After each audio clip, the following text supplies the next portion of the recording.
السلام علیکم viewers, welcome in my YouTube channel practical civil engineers. Viewers, آج کا ٹاپک ریلیٹڈ ہے کنسٹرکشن پروجیکٹ مینجمنٹ سے۔ کنسٹرکشن پروجیکٹ مینجمنٹ سے ریلیٹڈ ہے۔ اس میں ہم پڑھیں گے good qualities of a project manager. آج ہم پڑھیں گے اچھے پروجیکٹ مینیجر کی خوبیاں۔ پروجیکٹ مینیجر میں کون کون سی خوبیاں ہونی چاہیے جس سے آپ کے پروجیکٹ پہ بھی اثر اچھا پڑے اور آپ کے پروجیکٹ میں کام کرنے والے افراد پر بھی اچھے اثر مرتب ہو، یعنی اچھے اثر پڑے۔ چلتے ہیں اپنے لیکچر کی طرف۔ ایک اچھے پروجیکٹ مینیجر میں مندرجہ ذیل خوبیاں ہونی چاہیے، یعنی آپ کا جو پروجیکٹ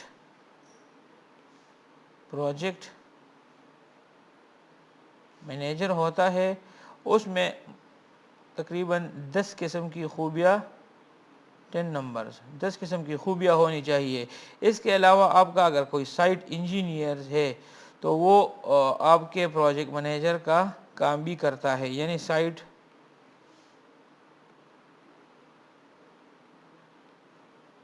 آپ کا سائٹ پہ جو انجینئر ہے وہ بھی آپ کے پروجیکٹ مینیجر کے طور پر کام کرتا ہے۔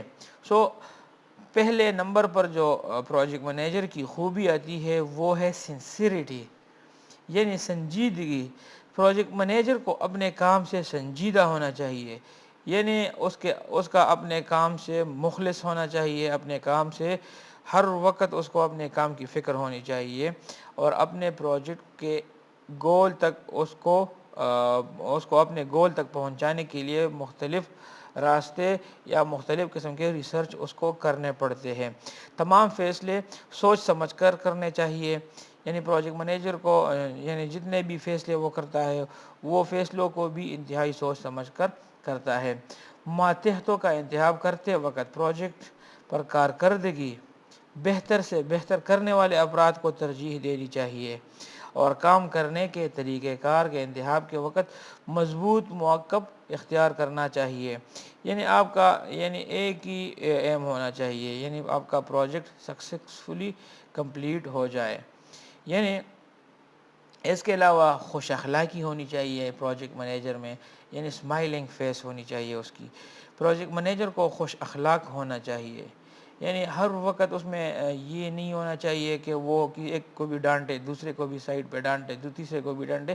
اس طرح وہ ایک ایک کر کے سب کے ساتھ اپنے تعلقات خراب کر دیتا ہے اور آخر میں وہ اکیلا رہ جاتا ہے۔ کاریگروں اور ورکروں کو اپنے اخلاق سے متاثر کرنا چاہیے، یعنی اپنے اخلاق سے اس کو متاثر کرنا چاہیے۔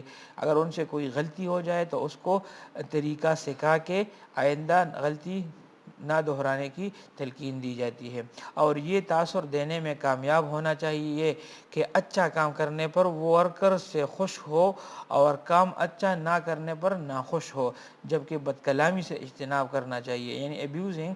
یعنی سائٹ پہ مختلف قسم کے پروجیکٹ مینیجر ہوتے ہیں جو اپنے ورکرز اور اپنے پروفیشنل کو وہ گالیاں پھر وہ دیتے ہیں، تو اس سے اجتناب کرنا چاہیے کیونکہ یہ آپ کے پروجیکٹ کے لیے انتہائی خطرناک چیز ہے۔ تیسرے نمبر پر اقدامات سے آگاہی، فیڈ بیک۔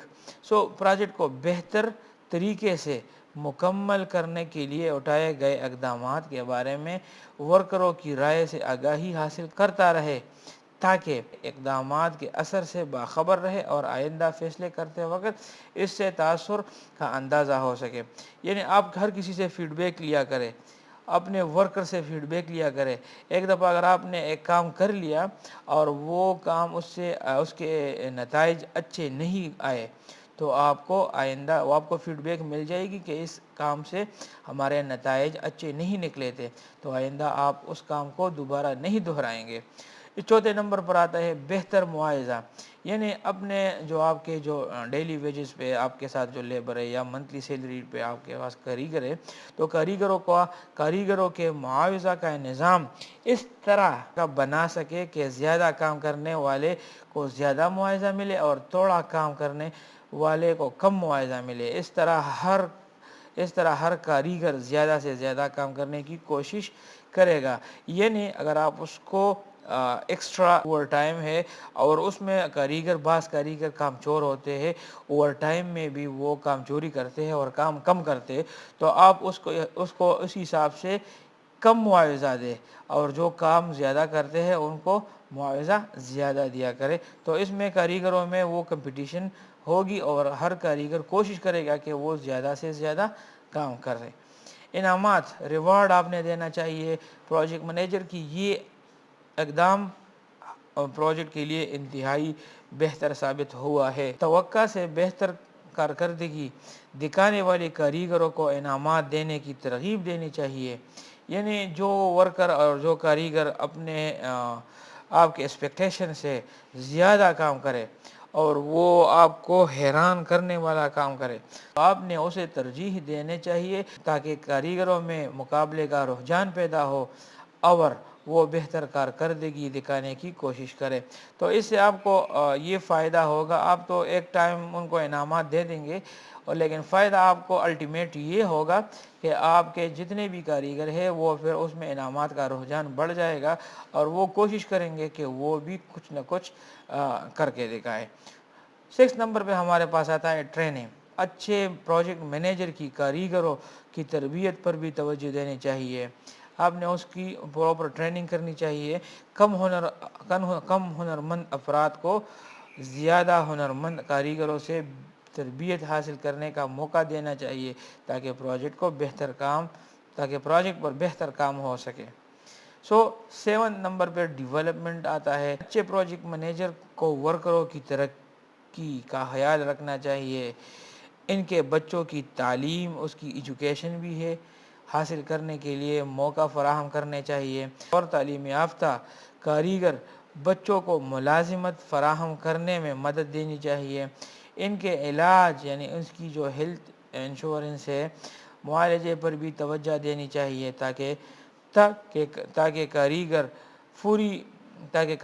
پوری توجہ اور سکون کے ساتھ پروجیکٹ پر کام کر سکے۔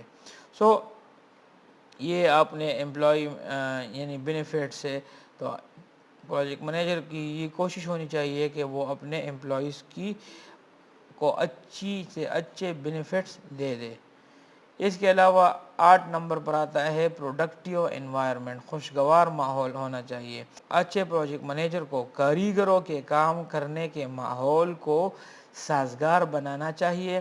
کام کرنے والی جگہ، ورک پلیس کو پرسکون اور خوبصورت بنانا چاہیے، تاکہ کاریگر اچھے ماحول میں خوش دلی سے کام کر سکیں اور سکون حاصل کرنے کے لیے باہر جانے کے بارے میں نہ سوچے۔ یعنی وہ ریفریشمنٹ کے لیے ان کو ایسا ماحول مہیا کرنا چاہیے۔ اگر ایک کاریگر تھک جائے کام سے، یا کوئی کاریگر بور ہو جائے، تو آپ کے پروجیکٹ میں ریفریشمنٹ کے لیے اپنی پراپر جگہ ہونی چاہیے۔ اگر آپ اس کے لیے کوئی سوئمنگ پول وغیرہ بنا لے، یا کوئی ایسی گیمنگ روم، یا یہاں پر کوئی ایسی ریسٹ روم بنا لے، تاکہ آپ کے کاریگر وہاں پر جا کے ریفریش ہو کے پھر دوبارہ اپنے کام پہ فریش ہو کے آئے، تو ان کو باہر جانے کی ضرورت نہیں پڑے گی، اور آپ کے پروجیکٹ پہ وہ پورا کنسنٹریٹ کریں گے۔ 9 نمبر پہ جو آ رہا ہے ٹارگٹ فکسنگ۔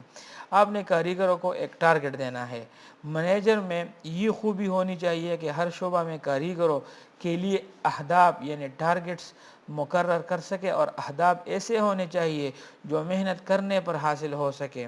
یعنی ایسے آپ نے ٹارگٹس نہیں دینے چاہیے جو کہ ناممکن ہو، جو کہ ایک پروجیکٹ منیجر خود بھی پورا نہ کر سکتا ہو، اور وہ اپنے ماتحتوں کو یا اپنے کاریگروں کو ایسے ٹارگٹس دے دے، ان کو اچیو کرنے کے لیے ایسے ٹارگٹس دے دے جو پورے کرنے میں ناکام رہے۔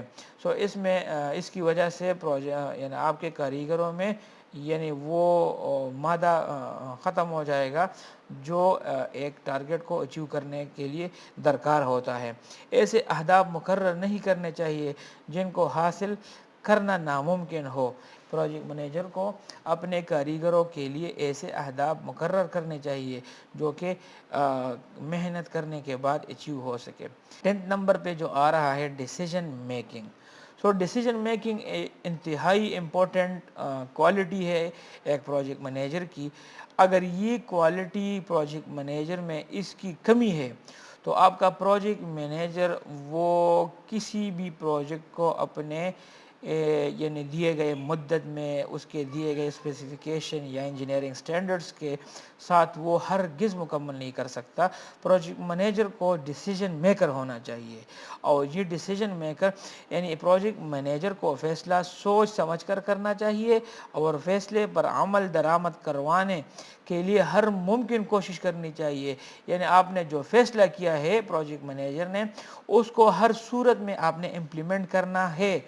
کسی بھی کاریگر کے ساتھ کسی بھی قسم کا کمپرومائز نہیں ہونا چاہیے. اس مقصد کے لیے ہر کاریگر سے اس کی بہترین صلاحیت کے مطابق کام لینے کے لیے فیصلے کرنے چاہیے. یعنی آپ کا پروجیکٹ مینیجر کے پاس یہ صلاحیت ہونی چاہیے کہ کون کون سے جو کاریگر ہیں ان کے پاس کون کون سی کوالٹیز ہے, اور اسی کوالٹیز کے حساب سے آپ نے ان کے اوپر فیصلے مرتب کرنے ہیں. تو یہ ایک اچھے پروجیکٹ مینیجر کی خصوصیت ہونی چاہیے. اس طرح پروجیکٹ کی پروگریس بڑھ جائے گی, یعنی پروجیکٹ کی پروگریس آپ کی امپروو ہوگی, اور مقررہ اہداف یعنی آپ کے جتنے بھی ٹارگیٹس ہے, ٹارگیٹ 1 یعنی آپ کے یہاں پر تو ٹارگیٹ دیا, یعنی ہم کہتے ہیں مائل سٹون, ہم مائل سٹون یعنی پروجیکٹ مینیجنگ کے حساب سے یعنی آپ نے ہر ایک ٹارگیٹ یا ہر ایک مائل سٹون آپ نے اچیو کرنا ہے, یعنی ٹارگیٹس کا حصول ممکن ہو جائے گا. سو آپ ہر ایک بندے کو اس کے حساب سے کام دے, اور پروجیکٹ مینیجر کو ڈیسیجن میکر ہونا چاہیے. اس کو پتہ ہونا چاہیے کہ میں کون سا طریقہ کار یا تو کون سا پاتھ اختیار کروں جس سے ہمارے سارے اہداف مکمل ہو سکیں. سو امید ہے آج کا لیکچر آپ کو پسند آیا ہوگا اور آپ نے اس لیکچر سے کافی کچھ سیکھا ہوگا. Thank you for watching. اللہ حافظ.